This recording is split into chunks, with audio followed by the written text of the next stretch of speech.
So our top story this morning, and the Tory MP Neil Parish, who's admitted twice watching pornography in the House of Commons, has resigned. Yes, his resignation will trigger a by-election in his Tiverton and Honiton seat in East Devon. Parish's departure was welcomed by the Conservative Party, following calls by many female Tory MPs for him to go. Well, let's talk to the UK lead at Young Voices, political commentator Jason Reed, who's here. Good to see you this morning. Good morning. Look, he claims he once, clicked on the wrong link, and the second time he just made a sort of fatally flawed mistake. Is it right that he has just decided now to sort of hold his hands up and go? I think it is right. He didn't really have any choice. His colleagues didn't leave him with much choice. I mean, once is one thing, but twice, and claiming that the first time was an accident. He was trying to look at a site about tractors. That, I think, is up there with the I was driving to Durham to test my eyesight excuse that Dominic Cummings pulled out during lockdown. It's hard to see how his position would have been tenable. He did try, I think, at first to get away with it and to say, I'm going to wait for the outcome of the investigation that's going on. But when he's already admitted to doing it and he's already discussed the fact that at least one of those occasions was intentional, it wasn't an accident, it does seem like resignation was the only option. And what was your reaction to this story? Because, it was the talk of the office this morning. We were saying it's most men do watch porn, but it's the fact that it was in work, not only in work, it was in the House of Commons. It's absolutely incredible behaviour for so many reasons. It's his workplace. He's surrounded by other people. It wasn't like it was a private office.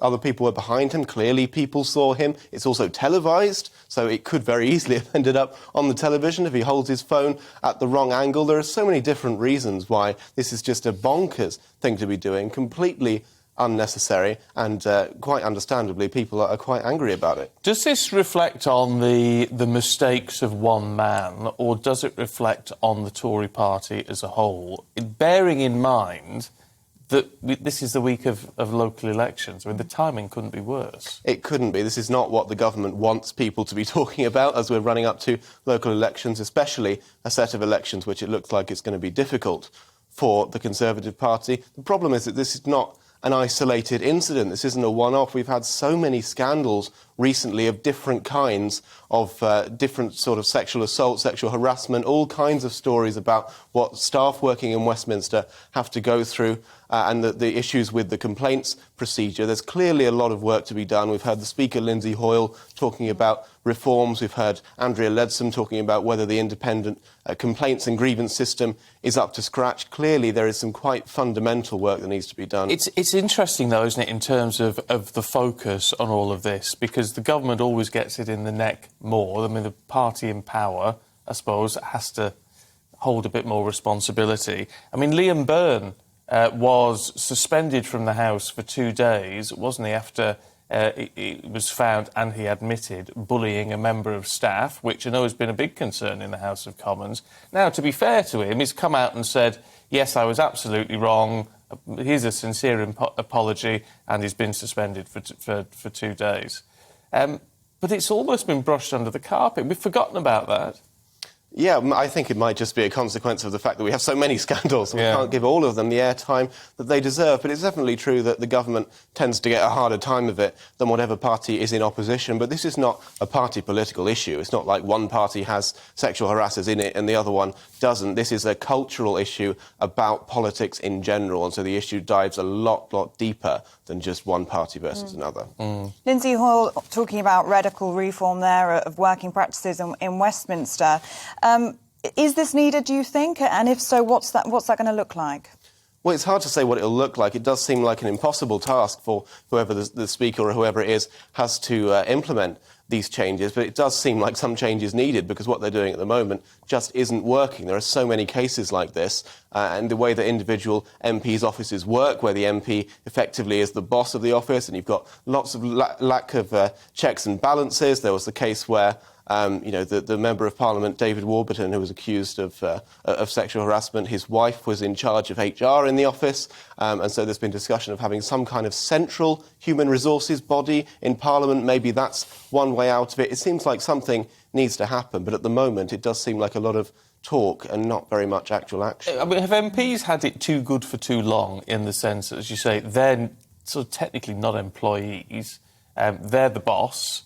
There is no central HR department. So if a member of staff has a complaint, where on earth do they go to?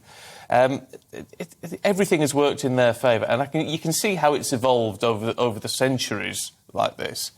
But, I mean, in one sense, actually making it more like a sort of office environment and having some more central sort of groups to look after the welfare of the wider staff seems a sensible option.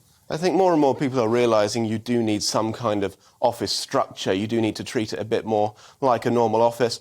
On the other hand, MPs haven't necessarily had it so easy. A lot of these problems are budgetary. Their staff budgets are on a shoestring. If you compare the number of staff that MPs employ with, for example, the number of staff that congresspeople in the US are able to employ, there's a huge, huge difference. And so there's also an argument to be made that we just need more resources. We need to be able to employ the proper people to do the proper jobs in Westminster. Isn't it interesting, though, that we're talking about how to properly make people work or support them in work in the House of Commons. We're talking about scandal, Beergate, Partygate, whatever it might be. Everyone out there is thinking, they're concerned about Ukraine, and they're thinking, how on earth are we going to pay the bills and buy the food? I mean, it's like the focus has shifted completely in the wrong direction.